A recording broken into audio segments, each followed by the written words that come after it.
Hi, Kate. Hi, good morning. Good morning. Thank you so much for joining me today. I am so excited to talk about Scout bags and all the great things you guys are doing over there. Let me start with I am a big fan. Oh, yes. This Fanny for 2 years now, and it has seen so much. It has lived so many lives. It has been dragged through the mud, but I cannot let go. It is like my treasure, and I just love everything that you guys do here. So this is just really exciting for me as a big fan. Well, thank you. And I feel like you kind of touched on one of our best qualities, but one of our biggest challenges, which is our durability. So people love how durable our products are. But I was just talking to someone a week ago who was like, every scout bag we've ever bought is still performing for us. So how do you all, continue to get people to buy more and more? So it's an interesting challenge and also our strength. Yeah, it's funny because I just can't let go, and I'm like, well, it doesn't. I've washed it too. I've put it in the washer several times, and Yeah. it survived. So I absolutely love it. But for the people that don't know the brand, so tell me a little bit about Scout bags, and as well as like your role there. Sure. So Scout is 22 years old now, and we are a primarily women's bags and accessories company. And it all really started with this idea of function and fashion. So having really kind of utilitarian products where we had our own original designs applied and then at a really achievable price point, and it just makes these bags that can kind of live our mission, which is to help women do it all, but not alone and not perfectly. So that's really where we started. The first product we ever made was the original Dino, which is a really kind of large carry-all bag. And that's still our best-selling bag today, which is kind of crazy, despite the fact that we now have, 35 plus different styles. So that's really the origin behind it. It was developed by Deb Waterman Johns and her husband Ben Johns. We're still a family business today, which I think is really unique in this day and time. And then I am the president. So I've been at the company for 15 years, which is wild. But my responsibility is really to be the integrator. So having the two co-founders still involved, I'm working with them on their vision and what they want to achieve and overseeing our executive team and really making sure the whole organization is aligned to achieving those targets. So every day is unique and new and different, which is fun. Yeah, and it's funny because as you were talking about, like, I love that this is for women, but I even know, like, JJ, Jordan Johnson, like, he Yeah. has his scout bag. So it's really for everybody, and you're right, like everything, even like the family-owned business, there's so many things that I love about the brand that just it really helps connect with the buyer. So, like, I would say you're one of our favorite partners at Barrett. And so, I want to talk about, like, before you came to Barrett, like, what challenges were you guys running into? Like, you're an e commerce business, you're also Sure. super seasonal. So, yeah, talk about that a little bit. Sure. So before Barrett, we had been with another fulfillment center for a really long time, from being a much smaller company to a much larger company. And we often talk about that we are a complicated little business because of our different distribution channels. So we do have our direct to consumer business.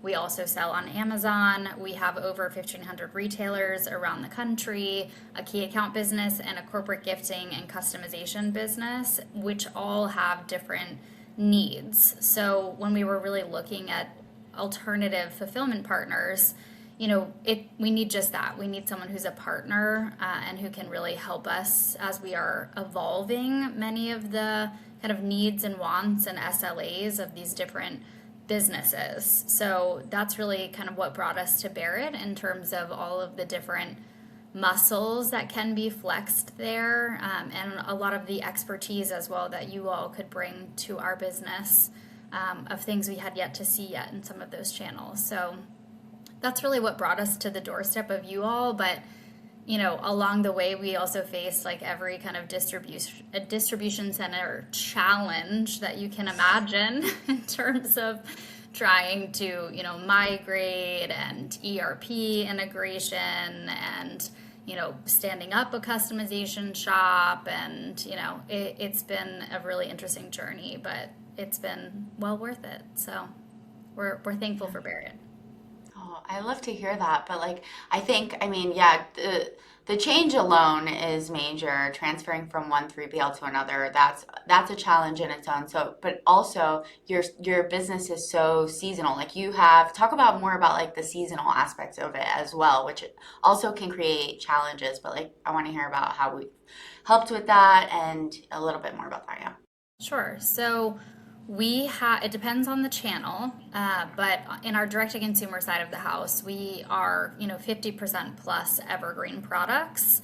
But on our wholesale side, it's incredibly seasonal. So we have 4 seasons that we're dropping per year. Those are all new SKUs, and they live for only 3 to 4 months at a time, in addition to the evergreen. So it's an interesting challenge from the business case as well as the distribution center side, because on the business side, making sure that we have the right SKU profitability targets, that we're turning the inventory as fast as we possibly can, that we're keeping the health of the selling margins, making sure that we're kind of moving them out at the right pace, but also at the right margin, and all of the product assets that are required for that kind of lift. If every single more view of every item, has to be updated with new seasonal patterns, amongst many other things, ad changes, like you name it. It's a lot of work. So we have a really intense go-to-market cycle. It's about like 250 documented steps that our whole team kind of integrates to, and we manage through Monday.com. But then, kind of beyond that, to the distribution center side, as we talked about a lot with Barrett, the challenges in staffing cycles for our business, and making sure that we hit those peaks when the peaks also don't align with other peaks, which is like both a good thing and a bad thing in terms of how we manage that staffing, how we're bringing in and receiving all those goods while we're also pushing out the prior season, managing all the pick fronts and getting that out at the same time. It is a very interesting business to manage. So as we said, it's complicated, but I feel like Barrett has been a great partner for us in that, and really kind of continuing to say, how do we kind of refine this and do this more successfully and cost effectively too, obviously. Yeah, and I think you touched on something like also all of these distribution channels, and you have Scout Select, you have Scout Bags, so your D2C as well. So, and also I want to say like Scout has grown as well a lot, and so having a partner that can help scale and also manage all the back end with the seasonal influx, and so I want to hear like about the scaling aspect too, because I don't think that brands think like so ahead in terms they're usually thinking like where they are now. They're not usually thinking about where they want to be with a partner. So I want to hear like more about that. Yeah, it's a great question. I mean, so we're updating our 5-year projections every year. We update our financial projections for 18 months out every 3 months or so, which our FP&A group would complain if they were here. But yes, so it's important for us, as I said, kind of back to my role, is taking what those targets are for the company and then being able to integrate that into a 5-year plan to say, here's where we are today, but here's where we want to be, and what has to change in accordance with that, which is, every ongoing aspect of the business, especially because from a supply chain perspective, we are working 18 to 24 months out. So we have to be really clear on where we want to go. We cannot just live in the moment, which is a stretch, I would say, for a small business. We're still under a team of 40 people, so we're asking people to wear a lot of hats on a day-to-day in that regard. So in terms of, how do we continue to look forward, as I mentioned earlier, we are looking at, SKU mixes, projections per business, what does that turn? How will the seasons change? Are they going to contribute more or less? Because that obviously translates to the fulfillment aspect of things in terms of, the storage footprint, which is, at least 50% of your cost. So That's something we have a close eye to. And then something we've been talking about a lot most recently is also enhanced customization aspects of our business. So for the direct to consumer side, as well as Scout Select, which is the corporate gifting and more of our customization arm, we are trying to grow those aspects of our business more aggressively. And that's where we feel like more customization efforts are really, important to those businesses and their success in terms of what that end customer is looking for. So in our corporate gifting side, as an example, we're selling to, businesses who are doing employee gifting or an event and they want to have their names on the products. So what are the ways in which we can do that, from a patch to, embroidery to special handles, what are all of the kind of menu of things we'd like to offer? And that's something that we're really trying to expand, and that takes intense partnership, I would say, with the fulfillment center, because you all are our partner in that. So how do we keep building those capabilities on your side as well as ours? Yeah, and even with the like personalization, that's big right now. And so I'm curious, like if you were going to give any tips to a brand about that and how to partner with their 3PL in order to ensure that you're meeting, well, you're also promoting it, you're trying to get it out, but like so like even the process itself. So just take me through like what you would suggest to a brand.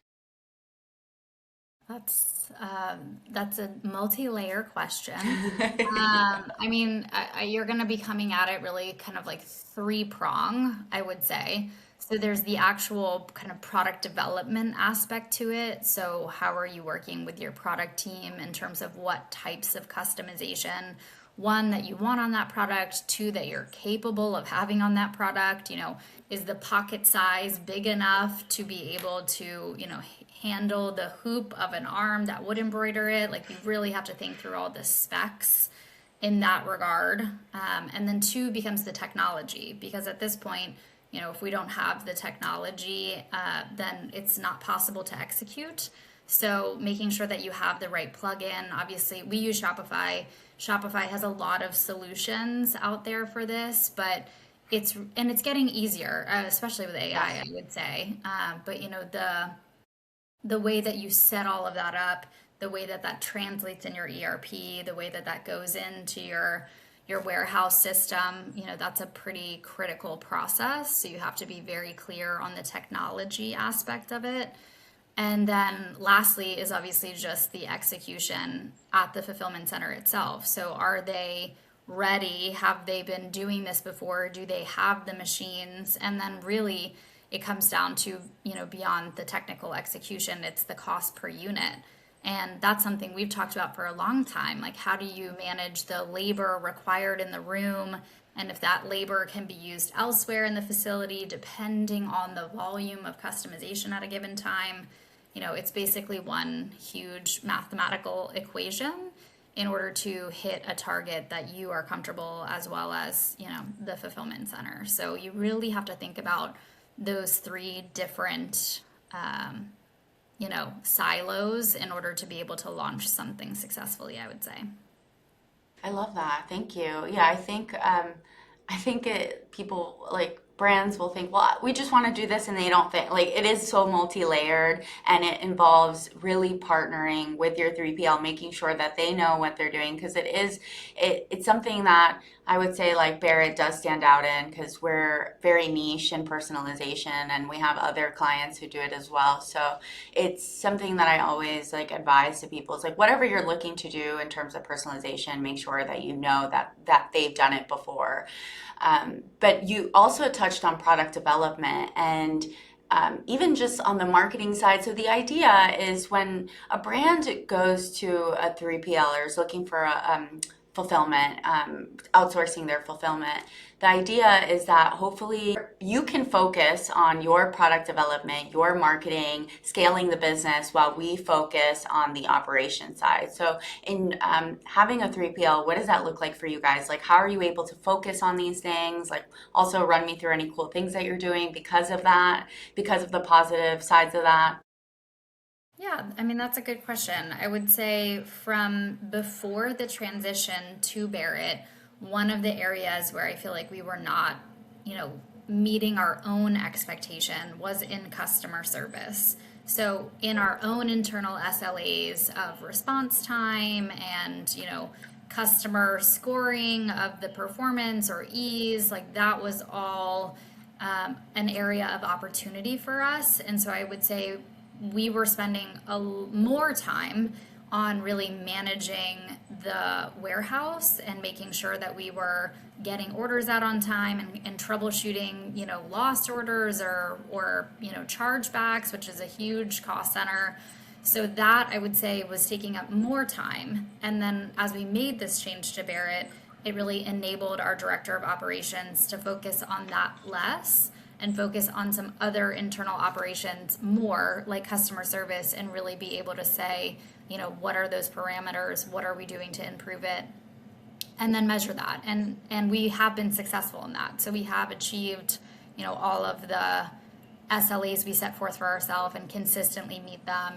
And we're really happy with our customer reviews of ourselves. And then I would say beyond that, it would be ERP improvement. So, as I said, the technology aspect of a external 3PL partnership is really critical with the technology and making sure everything is running smoothly. So we took a lot of opportunity to focus on our ERP, which was NetSuite, and making sure that all the processes were really, really clean and as efficient as possible.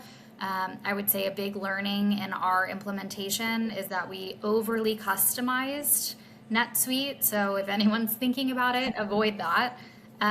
But then from there, just really taking the time and effort and documenting it, finding the areas that we could have, technology do more of a lift and less of a manual processy for our team, and then really documenting it and upholding all of those best practices and systems documentation that we had put in place. So it allowed us to focus on things that are really critical and core to our business, while our partners could focus on what they do best.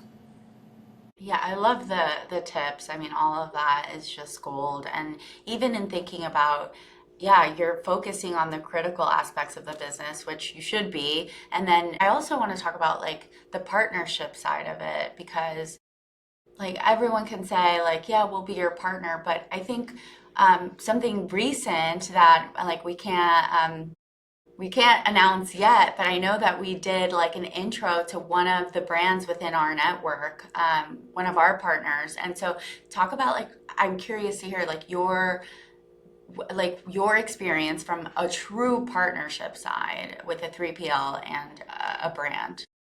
Sure. I mean, yes. So as you called out, I feel like kind of beyond the call of duty, you all have done so many great things for us in terms of introducing us to other brand partners, whether it's just for kind of like learning and sharing insights to, actually being able to work together. I would say beyond that, you all have shared, job candidates with us when we've had job openings from other organizations of people you've worked with that you recommend. And then I would say, beyond also the perks like tickets to the DC Open, which were always nice.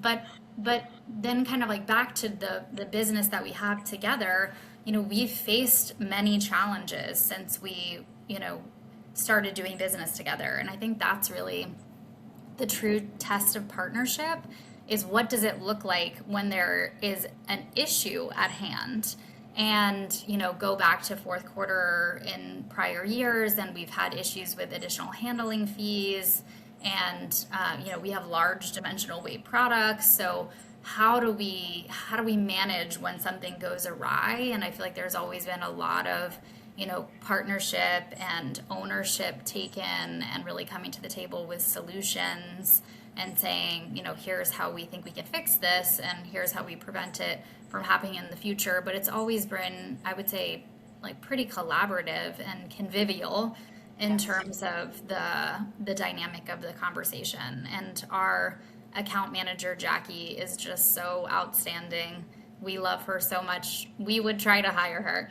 But she's just so great, and it always really feels like she has our backs and she's really advocating for us. And so we're always very thankful in that regard.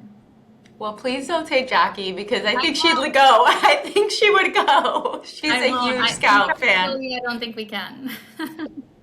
Yeah, she's a huge Scout fan. I mean, she definitely raves if she owns your products, and she's constantly like posting it and she's taking it to the beach. So yeah, please don't take her because I have a feeling you wouldn't have to twist her arm.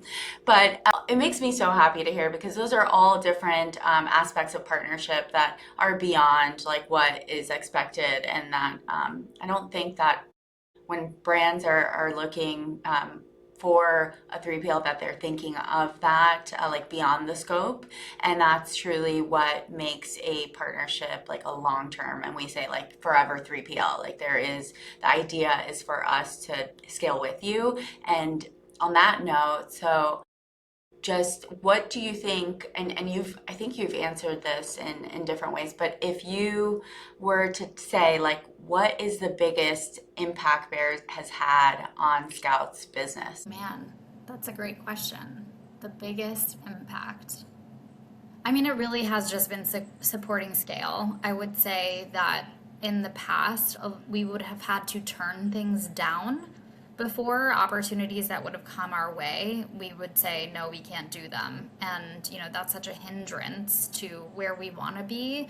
So I think, just having the ability to say yes to more has been really advantageous for us. And I think even when people are looking at maybe the cost differential as well of making a change initially, I would say there's so much upside that comes along with it and the opportunity later that you kind of have to place your bets on in order to, really look to the future. So I would say the biggest opportunity has been able to say yes to more. Love that. And on a final note, is there anything that we need to know? What's Scout doing? What is like anything you can share with us? I know some exciting things behind the scenes, but anything you can share with us, and then where can people find you? Yes, so I would say we certainly have some new and exciting products that actually just launched for fall of 26, which always in the summer feels like, oh, it's too soon, but such is life. So we have some new and exciting products that just launched, including some corduroy, which we've never done before. So that's certainly something worth checking out. And then I would say as we look to next year, we've got some exciting projects in the work really for our brand because we are 22 years old and really kind of taking that opportunity to look to the next 20 years. So I would certainly be kind of checking back as we get into the fourth quarter and into early of 27 to see some exciting stuff for the brand in general. And then where you can find us on scoutbags.com, as well as on Instagram, Facebook, TikTok, you name it, we're there. So we would love for anyone to follow along. Thank you, Kate, so much for your time. I really appreciate you sitting down with me today. I might have to place an order after this because I was just thinking I have the puffer travel bag too. I'm like, you know what? I think it's time for an upgrade. You were saying like, how do you get people to buy more? You just get them excited. Like I just was remembering. I'm like, the designs are great, the durability, and everything about the brand is just A plus. So thank you for joining me. Well, And thank you. yes, Thank you for having me, and thank you for all your thanks. partnership. Thank you. Bye bye.